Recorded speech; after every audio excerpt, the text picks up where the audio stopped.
కేసీఆర్తోని ఆ రోజు దానిక తెలుగుదేశంలో ఉండి అన్న అన్న అనుకుంటూ చుట్టూ తిరిగిన వాళ్ళు కూడా ఎప్పుడైతే కేసీఆర్ జై తెలంగాణ అని గులాబీ జెండా ఎత్తినరో పారిపోయినరు.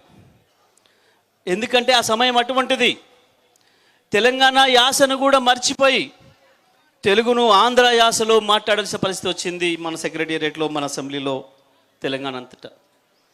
తెలంగాణ పదాన్ని అసెంబ్లీలో నిషేధించిన సందర్భం. గా టైంలో ఒక్క ఆంధ్రప్రదేశ్ని కాదు, భారతదేశాన్ని కూడా చంద్రబాబు నాయుడే నడుపుతున్న సందర్భం. అటువంటి టైంలో తెలంగాణ ఎండిపోతున్న తెలంగాణను చూసి, వెళ్ళిపోతున్న తెలంగాణను చూసి, వలసల పాలైన తెలంగాణను చూసి, నేనున్న తెలంగాణ కొరకు, తెలంగాణ రైతులారా చనిపోద్దు, తెలంగాణ నేతన్నలారా చనిపోకండి, నేను వస్తున్నా తెలంగాణ కొరకు, ఎవడి కడుపులో తలబెట్టినా, ఎవడి కాలు మొక్కినా మన సమస్యలు తీరవు, తెలంగాణ రాష్ట్రం సొంతమైతేనే తప్ప మనకు ఆ బాధలు తప్పవు అని చెప్పి గులాబీ జెండాను ఎగిరేసి ఒక్కడిగా సిద్దిపేట నుంచి బయలుదేరిన కేసీఆర్ ఆ పార్టీ నుంచి వచ్చిన పదవులకు రాజీనామా చేసి, ఆ పార్టీకి రాజీనామా చేసి ఒక్కడిగా బయలుదేరిండు. ఎన్ని అవమానాలు ఎదురైనా, ఎన్ని అవాంతరాలు ఎదురైనా ఒక్కరొక్కరిగా వస్తున్న వాళ్ళని కలుపుకొని ఊరికొక్కరే ఉన్నా, ఊరికొక్కరిని కేసీఆర్ అని పిలిచినా భయపడకుండా వచ్చిన ఉద్యమకారుల్ని వెంటబెట్టుకొని ఒక తల్లి కోడి పిల్లల్ని ఎట్లా రెక్కల కింద పెట్టి కాపాడుకుంటుందో కాకల నుంచి, గద్దల నుంచి, ఆ పద్ధతుల్లో ఉద్యమకారుల్ని కాపాడుకుంటూ ఒక్కొక్క అడుగు ఎక్కుతూ ఉద్యమాన్ని ఎట్లా నిలిపి ఉంచాలి అని చెప్పి ఎవడికి అర్థం కాని పద్ధతుల్లో ఎందుకు రాజీనామాలు చేయిస్తున్నాడు కేసీఆర్, ఎందుకు పదవుల్ని ఈ రకంగా వదిలేస్తున్నాడు, ఎందుకు ఉప ఎన్నికలు తెస్తున్నాడు అని చెప్పి ఆనాటి సమైక్యవాద తొత్తులైన కొంతమంది మీడియా వాళ్ళకు కూడా అర్థం కాకుండా ప్రతి నిమిషం తెలంగాణ చుట్టే తిప్పాలి ఈ రాజకీయాలని చెప్పి తనదైన పద్ధతుల్లో గాంధీ చూపించిన మార్గంలోనే నడుస్తా, అంబేద్కర్ మనకిచ్చిన అవకాశం ఉంది ఆర్టికల్ 3లో భారతదేశంలో రాష్ట్రం ఏర్పడాలంటే ఆ పద్ధతులను ఏర్పడాలని చెప్పి ఒకవైపు ఉద్యమాన్ని, ఇంకొక వైపు రాజకీయాన్ని కలగలిపి 14 సంవత్సరాలు తెలంగాణను నిలిపి ఉంచి మొదలుపెట్టినాడు. నా స్వప్నం, నా ధ్యేయం తెలంగాణ రాష్ట్రమే, తెలంగాణ రాష్ట్ర సాధనే నా ఏకైక ఎజెండా, అంతకు మించి నాకు ఇంకొక ఎజెండా లేదు.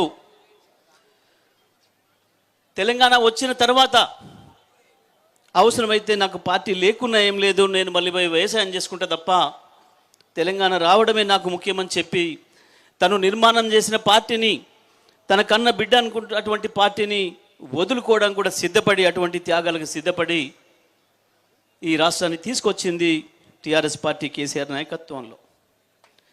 ఈ దేశంలో ఎవడు చేయనన్ని అద్భుతమైన కార్యక్రమాలు చేసింది టీఆర్ఎస్ పార్టీ. భారతదేశ చరిత్రలో ఏ పార్టీ కూడా రానటువంటి ఆదరణ టీఆర్ఎస్ పార్టీ సభ్యత్వం అంటే ప్రజలు రోడ్ల మీద నిలబడి బారులు కట్టి సభ్యత్వాలు తీసుకున్నారు.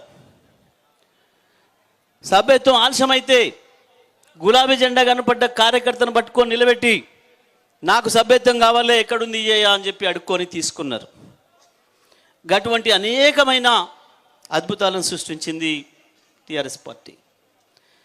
తప్పకుండా టీఆర్ఎస్ పార్టీ నిలబడాలని, రాష్ట్రం సాధించిన తర్వాత కూడా ఈ రాష్ట్రాన్ని మీరు వదిలిపెట్టి పోవద్దు, మీరు మళ్ళీ పోయి వ్యవసాయం చేసుకుంటా రాజకీయాలు వద్దంటున్నారట, టీఆర్ఎస్ పార్టీని రద్దు చేస్తామంటున్నారట, మీరు ఉండి తీరాలే, ఈ రాష్ట్రాన్ని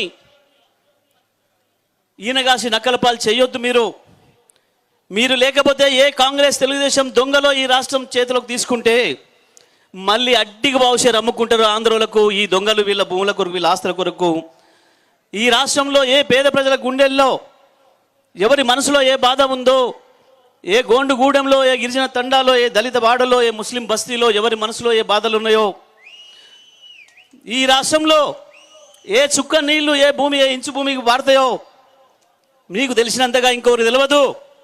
మీరు ఉండి తీరాలి అని చెప్పి ప్రజల డిమాండ్ మేరకే అప్పటిదాకా ఉద్యమ పార్టీగా ఉన్న టీఆర్ఎస్ పార్టీని రాజకీయ పార్టీగా చేసి ఎన్నికల మేనిఫెస్టో ఇచ్చి, ఆ ఎన్నికల మేనిఫెస్టోను కూడా మొట్టమొదలు సూర్యాపేటలోనే అక్కడున్న మన ఇంద్రమ్మ గ్రౌండ్లోనే ప్రకటించి సూర్యాపేటకు ఆ గౌరవాన్ని ఇచ్చి ముందుకు నడిచింది టీఆర్ఎస్ పార్టీ. ఉద్యమ చరిత్రలో సూర్యాపేటకు కూడా ఒక స్థానం ఇచ్చిండు కేసీఆర్ గారు. ఆ తర్వాత ప్రజలు మీరే ఉండాలని ఆశీర్వదిస్తే వచ్చిన తెలంగాణ ఏమవుతుందో, తెచ్చుకున్న తెలంగాణ ఏం చేస్తాడు కేసీఆర్ అని చెప్పి దేశమంతా ఎదురు చూసింది. మన శత్రువులు చాలా అత్సుకతోనే ఎదురు చూసినారు.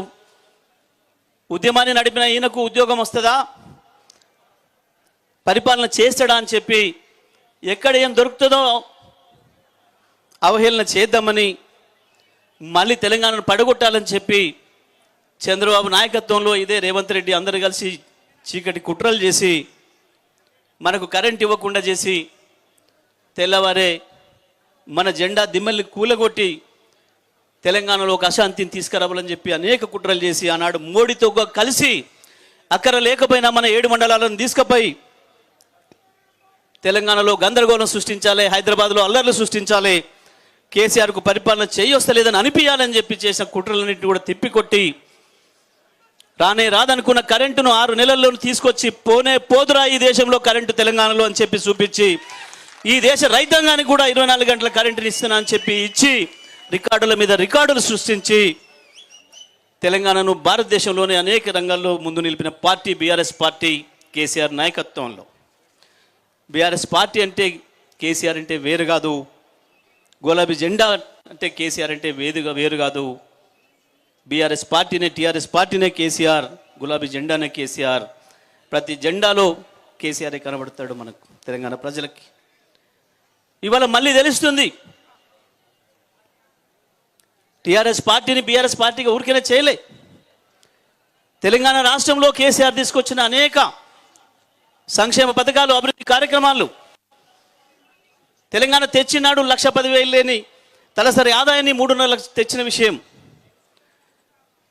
ప్రతి దాంట్లో వరి ధాన్యం పండించే విషయంలో, ఉపాధి కల్పించే విషయంలో 20 లక్షల ఉద్యోగాలు కేవలం 6 ఏళ్లలోనే కేటీఆర్ గారు తనదైన పద్ధతుల్లో పనిచేసి తీసుకొచ్చిన సందర్భం భారతదేశం అంతా చూస్తుంది.